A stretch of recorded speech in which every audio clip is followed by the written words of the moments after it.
duqeymahan ayaa waxay ka dhaceen deegaano dhowr oo ka tirsan gobolka Jubbada Dhexe waxaana inta badan la xaqiijiyay in halkaasi ay ku dhinteen horjoogayaal iyo maleeshiyaad ka tirsan al-shabaab. deegaano ka tirsan gobolka Jubbada Dhexe ayaa xalay waxaa ka dhacay duqeymo aad u culus oo lagu garaacay maleeshiyaad ka tirsan al-shabaab hubka noocyadiisa kala duwan iyadoo ay halkaasi ku dhinteen horjoogayaal iyo maleeshiyaad ka tirsan kooxahaasi. dadka deegaanka oo qadka telefoonka kula xirnay ayaa warbaahinta qaranka u sheegay in ay maqlayeen madaafiic culus oo ku hoobanaysa xarumo ay al-shabaab ka degan yihiin degmooyinka Saakow iyo sidoo kale inta u dhaxaysa Bu'aali iyo Jilib. iyadoo sidoo kale duqeynta la mid ah ay ka dhacday deegaanka Sablaale oo ka tirsan gobolka Shabeellada Hoose balse ku dhow degmada Jilib ee gobolka Jubbada Dhexe. waxaana halkaasi lagu dilay horjoogayaal ka tirsan maleeshiyaadka al-shabaab.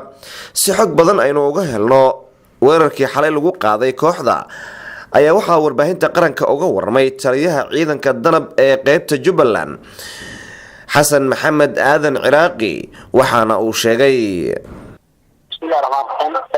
runtii duqeymaadkii muxuu shalay abaara waxa weeyaan 10kii soo bilowdeen runtii waxa weeyaan ilaa xalay dilkii tamana way socdeen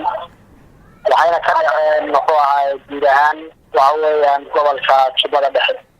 waxaa kamid ah waxa weeyaan maaragtay magaalada Sablaale oo ay cadowga meel waxa weeyaan 5 kiiloomitir jirta ay leeyihiin halka waa la duqeeyay waxa weeyaan muxuu ahaa degmada Saakow iyadana muxuu ahaa meel ay saldhig ciidan oo cadowga isticmaalo waa la duqeeyay area waxa weeye Jilib iyo Bu'aali inta u dhaxeeya waa la duqeeyay inahaas oo dhan waxa weeyaan duqeymaha xalay iyo ilaa shan jilkii dambe ka socday runtii waxa weeyaan maadaama uu ku fog yahay oo waxa weeyaan muxuu ahaa inta badan maaragtay cadowga maaragtay muxuu ahaa dhibaateynayo laakiin waxa weeyaan sidaan muxuu riboodka tahay aan helayno maaragtay laga soo halkaan laga soo sheegayo dhimashiya dhaawac fara badan uu jiraa waxaa aad u ballaaran baa nimanka cadowga gaaray. duqeymahan ayaa ku soo beegmaya waqti toddobaadyaddan ay dhacayeen weeraro culus oo lagu qaadayo kooxda al-shabaab kaas oo ay markaa hogaaminayaan ciidamada dawladda